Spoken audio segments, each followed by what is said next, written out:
Small thing అది actual గా. ఇక్కడ ఒకటి సార్, అంటే ఇప్పుడు మొన్న ఎలక్ట్రికల్ చీఫ్ సెక్రటరీ చెప్పారు, చీఫ్ సెక్రటరీ అవును రామకృష్ణారావు మీటింగ్ లో మాట్లాడుతూ ఎలక్ట్రికల్ డిపార్ట్మెంట్ లో స్వీపర్ల జీతాలు 2 లక్షల వరకు ఉన్నాయి, చీఫ్ ఇంజనీర్ శాలరీస్ 7 లక్షలు ఉన్నాయి. సో ఇక్కడ స్వీపర్లు అంటే తక్కువ చేయడం అని కాదు, బట్ 4th క్లాస్ ఎంప్లాయీకి ప్లస్ టీచర్లు అంటే దానికి కొంత డిఫరెన్స్ ఉంది, అంటే ఏమంటారు నైపుణ్యత తర్వాత ఇటువంటివి ఉన్నాయి. ప్లస్ టీచర్ల క్వాలిఫికేషన్ కూడా మనం చాలా టెస్టులు పెడుతున్నాం. ఇప్పుడు నార్మల్గా గ్రూప్ 1 గ్రూప్ 2 అనుకోండి, డైరెక్ట్ డిగ్రీ ద్వారా ఎంట్రన్స్ టెస్ట్ పెడుతున్నాం. బట్ టీచర్లు డిగ్రీ తర్వాత బీఎడో లేకపోతే వాళ్ళు ఇంటర్ తర్వాత డిఎడ్ చేయాలి, ఆ తర్వాత టెట్ రాయాలి, ఇవన్నీ చేసిన తర్వాత మళ్ళీ డిఎస్సి రాయాలి. ఇన్ని టెస్టులు పెట్టి వాళ్ళ జీతాలు మార్కెట్ కంటే ఎక్కువ ఉన్నాయంటే మిగతా వాళ్ళకి అన్ని టెస్టులు లేవు, డైరెక్ట్గా ఇంత వడపోతలేదు, ఇంత స్క్రీనింగ్ లేదు, సివిల్స్ ఎగ్జామ్స్కి ఎంత ఉందో అన్ని రాయాల్సి వస్తుంది. సో ఇక్కడ మమ్మల్ని డీమీన్ చేసినట్టు అవుతుంది కదా అని వాళ్ళు అనుకుంటారు. ఇప్పుడు మీరు ఇందాక స్వీపర్ కి 2 lakhs ఉంది, అసలు ఆ 2 lakhs దేంతో కంపేర్ చేస్తాం మన అందరం, మనం సొసైటీ మొత్తం కూడా? ఇప్పుడు ఆ 2 lakhs అనేది దేంతో కంపేర్ చేస్తే ఎక్కువ అనిపించింది, దేంతో కంపేర్ చేస్తే తక్కువ అనిపించింది? టీచర్ల శాలరీస్ ఇప్పుడు 30 years పనిచేసినా 120, 130, 150 మధ్యలో రిటైర్ అవుతారు. ఇందాక మన స్వీపర్స్ శాలరీ 2 lakhs అని అన్నప్పుడు ఎలక్ట్రిసిటీ 2 lakhs ఎక్కువ తక్కువ అనేది దేంతో కంపేర్ చేస్తారు మీరు మైండ్ లో? మార్కెట్ లో ఉన్న స్వీపర్ శాలరీస్ తో కదా.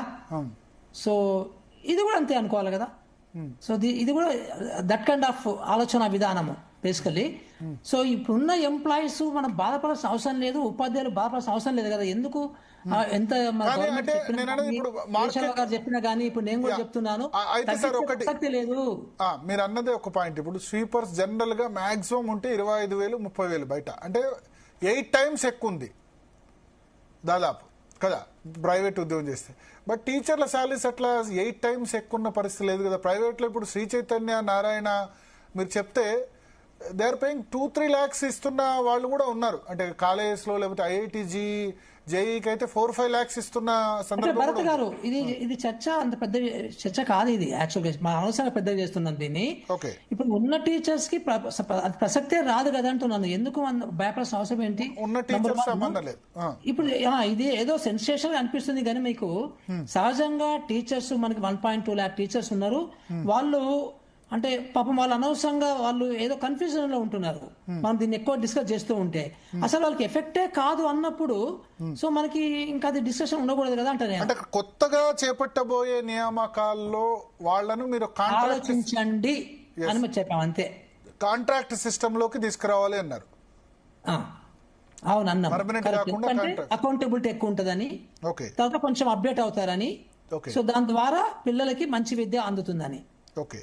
సో అంటే ఎట్లా ఉండాలి కాంట్రాక్ట్ సిస్టమ్ అంటే ఎగ్జాక్ట్లీ అంటే వాళ్ళ అంటే లైక్ ఫర్ ఎగ్జాంపుల్ ఓక్రిడ్జ్ లో ఉంది అనుకోండి మనకి పెద్ద స్కూల్, లేకపోతే ఒక శ్రీరామ్ స్కూల్ ఉంది, పెద్ద స్కూల్స్ ఉన్నాయి, డిపిఎస్ ఉన్నాయి, పెద్ద స్కూల్స్ ఉన్నాయి.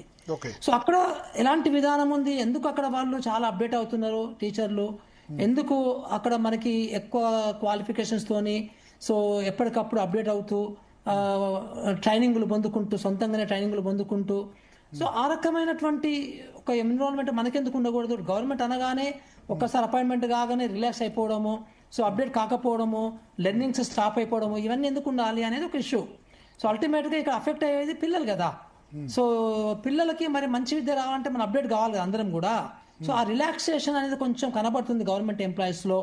సో దానివల్ల మన గవర్నమెంట్ ఎంప్లాయీస్ అయితే బయట ఎవరు సఫర్ అవుతున్నారని పక్కన పెడితే ఇక్కడ డైరెక్ట్ గా పిల్లలు సఫర్ అయ్యే అవకాశం ఉంది కదా క్వాలిటీ నా విద్య పొందకుండా అనేది ఒక ఇష్యూ అనమాట అది.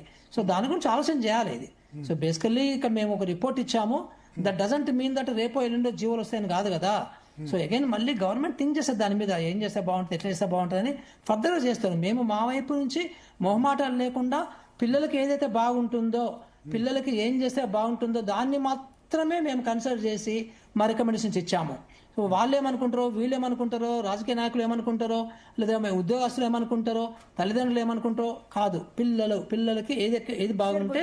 ఇప్పుడు మీరు చెప్పే సంస్కరణలు విద్యార్థుల ప్రయోజనాల కోసం అంటున్నారు కదా, టీచర్లు ఎందుకు ఆందోళన చేస్తున్నారు? మరి వాళ్ళ క్లారిటీ లేదు. అందుకే అంటున్నాను ఆందోళన చెందాల్సిన అవసరం లేదంటున్నాను నేను. ఎందుకంటే వాళ్ళ ఇప్పుడున్న టీచర్లది ఆల్రెడీ పనిచేస్తున్న టీచర్లకు సంబంధించిన జీతాలు తగ్గవు, వాళ్ళ ప్రమోషన్స్ ఎఫెక్ట్ కావు.